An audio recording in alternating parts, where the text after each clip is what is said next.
우리에게 주실 말씀은 요한복음 2장입니다. 신약 144쪽.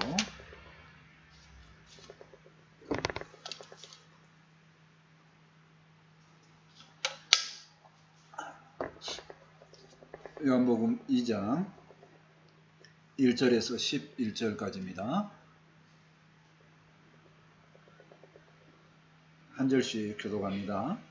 사흘째 되던 날 갈릴리 가나에 혼례가 있어 예수의 어머니도 거기 계시고 예수와 그 제자들도 혼례의 청함을 받았더니 포도주가 떨어진지라 예수의 어머니가 예수에게 이르되 저들에게 포도주가 없다 하니 예수께서 이르시되 여자와 나와 무슨 상관이 있나이까 내 때가 아직 이르지 아니하였나이다. 그의 어머니가 하인들에게 이르되 너희에게 무슨 말씀을 하시든지 그대로 하라 하니라. 거기에 유대인의 성결의 집을 따라 구슬통 드는 돌항아리 6이 놓였는지라. 예수께서 그들에게 이르시되 항아리에 물을 채우라 하신즉 아귀까지 채우니 이제는 가서 연회장에게 갖다 주라 하시되 연회장은 물로 된 포도주를 맛보고도 어디서 났는지 알지 못하되 물떠온 하인들을 알더라. 연회장이 신랑을 불러 사람의 사람마다 먼저 좋은 포도주를 내고 취한 후에 낮은 것을 내거늘 그대는 지금까지 좋은 포도주를 두었도다 하니라. 같이 읽습니다. 예수께서 이 포족을 갈릴리 가나에서 행하여 그의 영광을 나타내심에 제자들이 그를 믿으니라. 아멘. 오늘 말씀의 제목은 혼인잔치, 가나의 혼인잔치 그 내용이죠. 사람이 살다 보면 어떤 문제가 발생합니다. 문제가 발생했을 때에 원인을 살펴보고 근본적으로 해결하는 것도 중요하지만 가장 중요한 것은 잘 해결되면 좋겠다는 얘기입니다. 오늘도 이제 혼인잔치에 문제가 발생을 합니다. 예수님께서 그 문제를 해결해 주시죠. 예수님과 함께하면 이와 같이 문제에 대해 해결을 받고 어떤 기쁨이 계속 유지되는 은혜가 있는 그런 시간들이 있다는 얘기입니다. 오늘 사건을 통해서 어떤 사람들이 은혜를 받았는가도 살펴보고 우리 각자 또 예수님을 통해서 나는 어떤 은혜를 받았는가 돌아보는 그런 시간이 되었으면 좋겠습니다. 아멘. 첫 번째로 청함받는 예수님에 대한 내용입니다. 2절 말씀 보실까요? 사흘째 되던 날 갈릴리 가나에 혼례가 있어 예수의 어머니도 거기 계시고 예수와 그 제자들도 혼례의 청함을 받았더니 요한복음은 2장입니다. 요한복음은 누가 썼습니까? 사도 요한이 썼죠. 그래서 요한복음은 언제 써졌냐면요. 다른 복음서보다 좀 뒤에 후대에 써졌습니다. AD 85년경. 그러니까 예수님께서 부활 승천하신 이후에 한 50년도 정도 이제 지난 시간입니다. 왜 이 이야기를 하냐면요. 다른 복음서에 비교해서 날짜라든가 설명 이게 좀 더 자세하게 되어 있습니다. 다른 복음서들을 좀 보충하기 위한 거죠. 그리고 쓰는 용어들이 굉장히 수준이 높은 경우가 있습니다. 그래서 조금 다른 복음서를 갖다가 해석하는 부분도 있다 하는 얘기입니다. 오늘도 보면 사흘째 이렇게 시작하죠. 역사적 사실이라는 얘기입니다. 예수님께서 부활 승천하신 한 50년 지나니까 사람들이 이게 뭐 거짓말이냐 이런 식으로 이야기할 수 있다는 얘기입니다.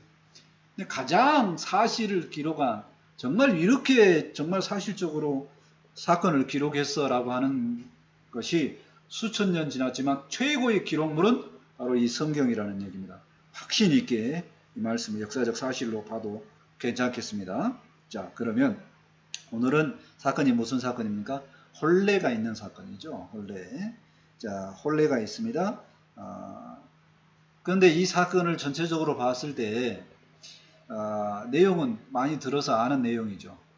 문제가 포도주가 떨어진 문제가 있는데 예수님께서 해결해 주시고 끝납니다. 자, 그러면 여기에서 제가 신학교를 다니고 나서 또 목사가 되면서 설교하는 키포인트가 뭐냐? 성경을 보는, 본문을 보는 기준이 뭐냐? 여기서 가장 중요하게 깨달은 게 있는데요. 그건 뭐냐면, 제 의견이 아니고 어떤 목사님이 했던 말에 제가 동의가 되고 굉장히 좋았습니다. 그게 뭐냐면, 주인공을 잘 찾으면 성경 해석이 잘 됩니다. 그리고 주인공을 못 찾겠다. 그러면 그 본문에서 거의 하나님, 예수님이 주인공이다. 그 기준으로 읽으라 하는 얘기입니다. 오늘 혼례의 일이죠. 신랑 신부가 주인공이 아니라는 얘기입니다. 예수님 주인공으로 읽어야 된다 하는 얘기입니다. 자, 가나의 혼례가 있습니다. 자, 예수님이 초청을 받죠. 어머니도 초청받고 다른 하객들도 많습니다. 제자들도 초청받습니다. 누구누구 이름이 나오냐면 어머니, 제자들도 나오죠. 그러니까 조금 의미 있는 사람들 이렇게 보면 됩니다. 예수님이 주인공이고요. 어쨌든 혼례 잔치에 예수님이 초청받았는데 성경을 예수님 기준으로 보면 예수님이 그곳에 가셨다 이렇게 생각해도 된다는 얘기예요. 초청했으니까 가자. 초청 안 했으면 갔을까요? 라고 할 수도 있는데 가는 게 의미가 있다는 얘기입니다. 예수님이 만나지는 역사에 들어가는 겁니다. 예수님을 만나는 과정. 우리 각자 다 신앙의 연륜들이 있으니까 만나는 과정이 다 다릅니다. 누구는 태어나서 보니까 부모님 품에 앉아서 그냥 교회 간 사람도 있고, 어떤 사람은 뭐 친구 따라서, 어떤 사람은 우연히, 뭐 각자 다 다릅니다. 그러나 뭐냐면 예수님을 만나는 게 중요하다는 겁니다. 그 만남을 통해서 우리는 어떤 인생이 되었으면 좋겠냐? 라는 거예요. 그러면 그 인생은 뭐냐? 오늘 요한복음 2장에서는 첫 번째를 기준으로 놓고 예수님께서 우리에게 주시고자 하는 메시지가 뭐냐면 혼인잔치처럼 너희의 인생이 예수님과 함께하면 기쁨이 가득하다 하는 얘기입니다.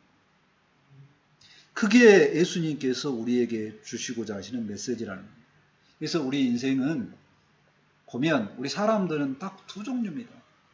두 종류가 뭐냐? 예수님을 몰라서 여전히 팍팍한 인생을 살아가는 사람과 예수님을 알기 때문에 그래도 가끔가다 은혜를 받을 때 기쁨으로 충만한 사람. 이렇게 두 종류가 있다는 겁니다. 혼인잔치를 통해서 우리에게 기쁨을 주시고자 하시는 예수님. 그 예수님은 어쩌면 우리에게 늘 다가오셔서 우리를 만나보고 싶어하는 그런 마음이 있습니다. 요한계시록 3장 20절에 그렇게 말합니다. 예수님께서 볼지어다 내가 문 밖에 서서 두드리노니 누구든지 내 음성을 듣고 문을 열면 내가 그에게로 들어가 그와 더불어 먹고 그는 나와 더불어 먹으리라. 예수님은 두들려 우리의 마음의 문을 막 제발 문 좀 열어라. 나하고 같이 지내자. 같이 먹고 살자. 함께 하자. 이렇게 이야기합니다. 함께 하는 거 너무 좋다. 그래서 성경이 다 끝나는 요한계시록 끝부분에 보면 우리 예수님과 우리의 성도의 삶을 뭘로 이야기하냐면 혼인잔치로 이렇게 이야기합니다. 어린 양 대신 예수님과 신부는 누구예요?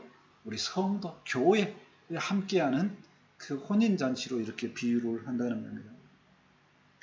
예수님은 누구든지 초청하면 가십니다.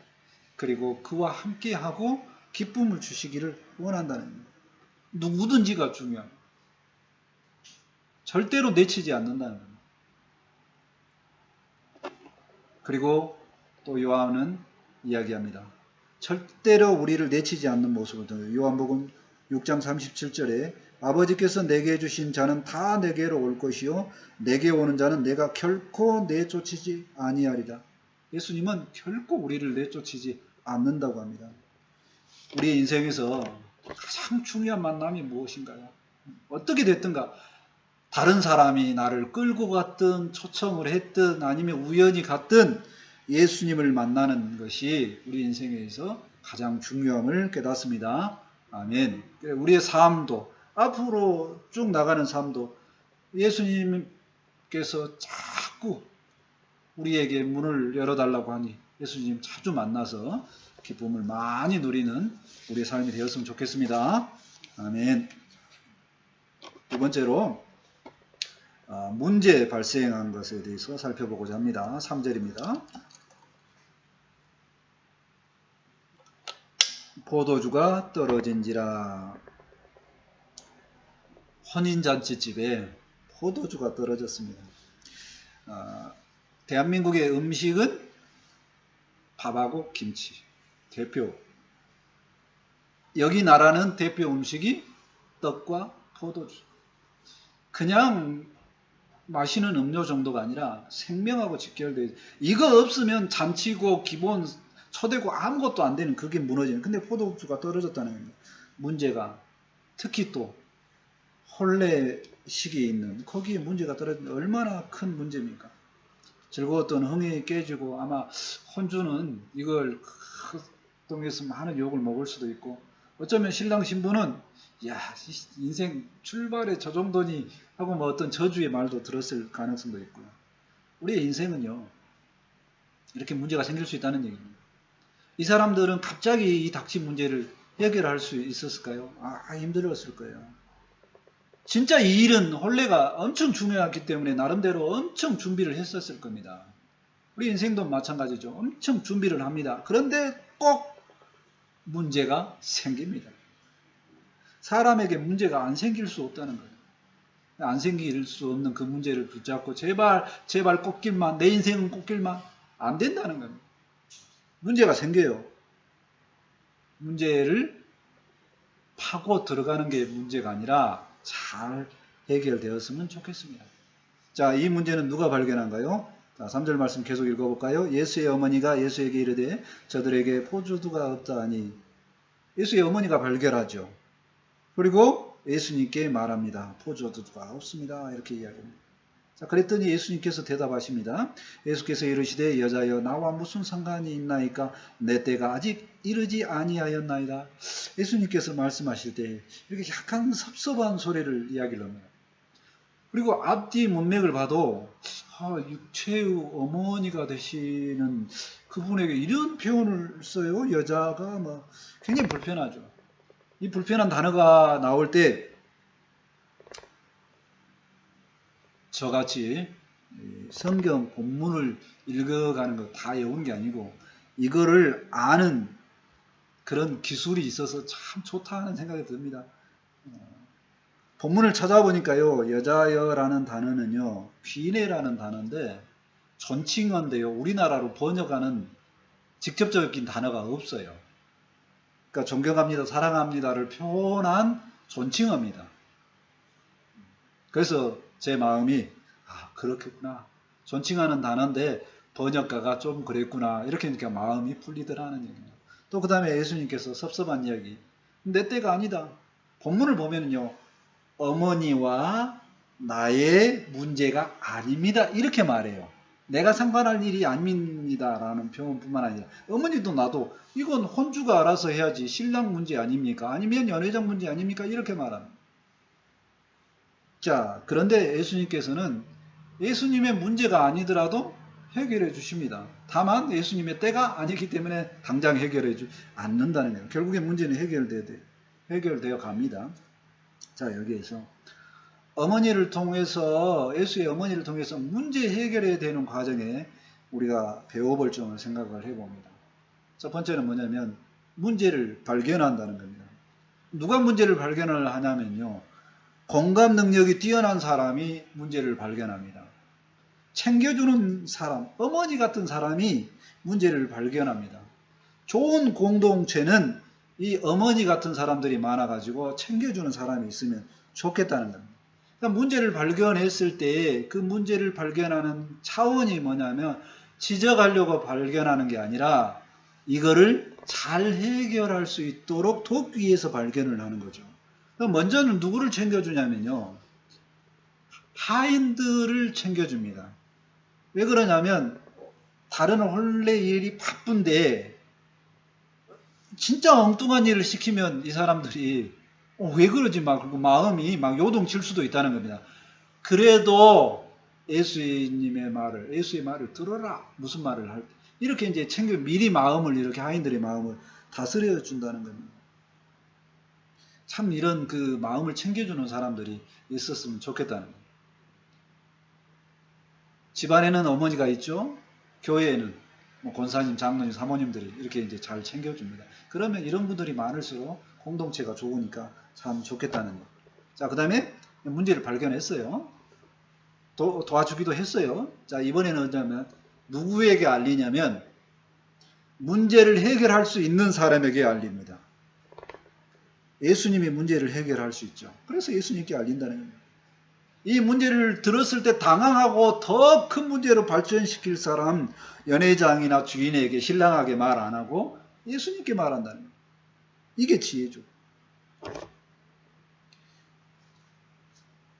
예수의 어머니가 예수님께 이렇게 이 문제를 들고 나갔던 거는 아마 그동안의 경험을 통해서 물론 맏아들입니다. 육체적으로는.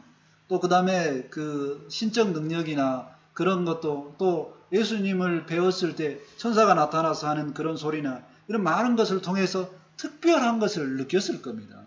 하나님의 아들을 보았을지 안 보았을지는 모릅니다. 좌우지간 특별하니까 문제도 특별하게 해결해 주겠지라고 믿고 구하는 거죠. 우리도 똑같습니다. 이 마리아의 예수의 어머니 마리아의 선택이 얼마나 훌륭한가를 생각을 하면 우리가 문제를 발생을 하면 문제를 해결할 수 있는 사람에게 갖고 갔으면 좋겠다 하는 얘기입니다. 근데 문제가 터지면 누구에게 사람들 갖고 가요? 내 마음을 아는 사람에게 갖고 갑니다. 그거는 해결이 안 될 수 있다는 겁니다. 우리 모두가 예수님께 문제를 갖고 가면 해결된다는 것을 성경을 통해서 너무나 많이 봅니다. 문둥병자, 그 당시에 절대 치료될 수 없는 병입니다. 근데 그들이 누구에게 가요? 예수님께 가잖아. 해결됩니다. 그러죠? 그 예수님 말씀 들으라고 그 들에 수백 명이 모였을 때 제자들이 문제를 이야기하죠. 누가 먹을 것을 해결해 줍니까? 주님께서 해결해 주지 않습니까? 오병이어 기적을 통해서. 또 이방 여인도 마찬가지입니다. 자기 딸이 아픈 것을 통해서 예수님께 아뢰고 그러니까 예수님께서 그 딸을 그 시로 바로 고쳐줍니다. 우리가 부족한 문제 있습니까? 해결되지 않는 문제 있습니까? 내가 해결될 수도 있고요. 능력 있는 사람에게 해결 의뢰할 수도 있습니다. 그러나 가다가 정말 막히는 인생 문제가 있으면 예수님께 나가면 해결된다는 겁니다. 저도 다른 문제는 다 막 해결해 갔는데요. 아들의 심장병 문제만큼은 다른 해결 없습니다. 방법이 없어요. 예수님께 들고 나갔습니다. 그래서 해결을 받았습니다. 예수님은 우리에게 계속 그 약속을 주십니다. 믿고 문제 있으면 내게 구해라. 약속의 말씀을 받아봅니다. 요한복음 14장 14절입니다. 내 이름으로 무엇이든지 내게 구하면 내가 행하리라. 예수님께서 약속하셨습니다. 우리가 이 약속의 말씀을 붙잡고 어려운 일, 힘든 일이 있을 때 기도함으로 응답받고 예수님과 깊은 관계가 되는 우리 모두가 되었으면 좋겠습니다. 아멘. 세 번째로 물이 포도주가 되는 표적을 살펴보고자 합니다. 6절 말씀입니다. 예수님께서 문제를 해결해 주시는데요. 마침 거기에 무슨 물동이가 있냐면 물 항아리 크다는 겁니다. 돌 항아리 6개가 있어요. 거기에다가 예수님께서 7절에 보면 하인들에게 물을 채우라고 하죠. 아구까지 채웁니다. 그리고 이제는 떠서 연회장에게 갖다 주라고 합니다. 그랬더니 연회장이 물이 변해서 된 포도주를 보고 맛보고 아주 감탄을 하죠. 너무 좋다는 거예요. 너무 좋다. 자, 여기에서 실제적으로 예수님께서 표적을 행하지만 가장 많은 일을 하는 하인들을 살펴보고자 합니다. 5절에도 나왔고 7절, 9절에 하인이라는 단어가 나왔는데 사실 이 하인들이라는 단어는 종이라는 단어로 해석하는 것보다 일꾼들 이렇게 해석을 했으면 좋겠습니다. 언어가 그래요. 잔치에 초대받은 사람도 있지만 잔치를 준비하는 사람들이죠. 옛날에 혼례는 동네 잔치 아닙니까? 그러니까 온 동네 사람들이 막 도와줍니다. 마음을 들여서 돕죠. 품삯을 받는가요? 이런 거하고 상관없습니다. 그냥 도와준다는 겁니다. 물론 사례를 받을 수도 있지만 돕는 마음이 먼저라는 거예요. 그리고 하인들 하듯이 이름도 안 나옵니다. 자기가 하는 일에 대해서 어떤 보상을 바라고 이렇게 하는 게 아니라 그냥 혼례 잔치가 잘 이루어졌으면 좋겠다 마음을 갖고 묵묵하게 일을 하는 거죠. 평생에 그렇게 돌아다니면서 일을 도와주고 묵묵히 일을 하는 겁니다. 어떤 보상을 바라는 게 아니라 그냥 평생에 하는 일이 습관처럼 되어 있는 겁니다. 누가 칭찬하지 않아도 그 일이 마땅히 자기가 해야 될 일인 것처럼 그렇게 합니다. 뭐 요즘으로 말하면 뭐 가장들이 하는 거죠. 평생의 식구들을 위해서 일을 합니다. 매달 어떤 그 수입, 매달이 아닌 사람도 있지만 수입을 들여서 가족이 먹고 행복한 시간을 보낼 수 있게끔 그렇게 수고를 하는데도 별로 그렇게 칭찬을 안 하죠. 당연히 있어지는 그런 일처럼 생각을 한다는 얘기예요. 교회 뭐 장로님, 집사님들 마찬가지죠. 뭐 그렇게 어떤 결과가 자기에게 칭찬이 안 돌아와도 그렇게 이야기합니다. 집안의 아버지 같은 사람들. 어쨌든 이런 사람들의 순수한 섬김이 있기 때문에 공동체는 아름다워지고 잔치는 계속되는 것처럼 기쁨은 유지될 수 있다는 얘기입니다. 잔치를 통해서 은혜를 받은 사람들의 은혜를 몇 가지 살펴보면요. 첫 번째, 하인들, 일꾼들이 받던 은혜가 있습니다. 그게 몇 절이냐면 이제 9절이죠. 연회장은 알지 못하되 하인들은 알더라. 이렇게 이야기해요. 아는 은혜가 있어요. 아는 은혜. 아는 은혜가 뭐냐면 주님의 말씀을 따랐더니 예수님의 신적 권능을 목도하는 겁니다. 예수님이 평범한 사람이 아니고 창조주이고 우리에게 은혜에 베풀 만한 엄청난 우리 구원자다. 그 주님의 손길을 알게 된다는 거예요. 알게 되는 은혜가 있게 된다는 거예요. 이 알게 되는 은혜는요.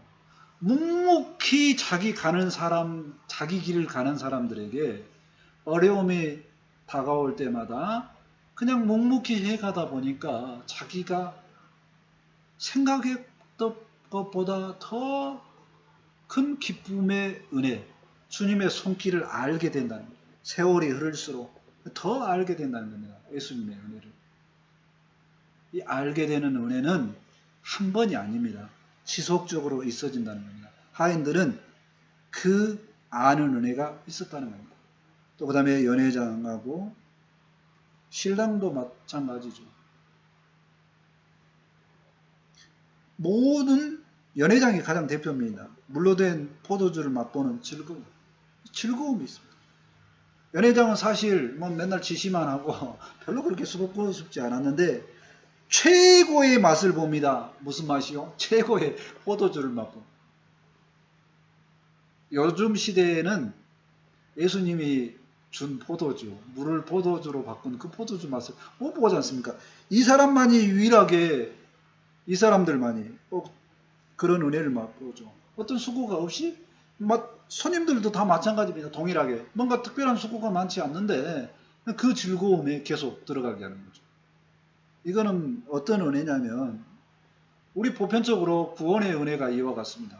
우리가 뭔가 한 게 없어요. 근데 은혜가 온다는 겁니다. 즐거움을 계속 들어갈 수 있게 온다는 겁니다. 에베소서 2장 8절에 이 구원이 이와 같은 은혜고 선물이라고 말씀합니다. 너희는 그 은혜에 의하여 믿음으로 말미암아 구원을 받았으니 이것은 너희에게 나은 것이 아니요 하나님의 선물이라. 구원의 은혜가 우리가 노력해서 되는 게 아니라 값없이 이렇게 은혜가 주어진다는 겁니다. 또 신랑은요. 신랑도 비슷합니다. 자기가 뭐 한 것이 없어요. 근데 엄청 칭찬을 받아요. 자기 영문도 모르는데 칭찬을 받아요. 영문도 모르는 칭찬 받는 이것이 값없이 받는 은혜라는 겁니다. 우리가 교회에서 믿음 생활하고 조그만 일을 하는데 갑자기 엄청난 은혜로, 엄청난 칭찬으로 다가올 수 있다는 겁니다. 이것은 내 것이 아니죠. 하나님께서 선물로 주신 은혜입니다. 자, 그 다음에 마지막으로 은혜 받는 사람의 유형은 제자들입니다. 11절에 믿음의 은혜입니다.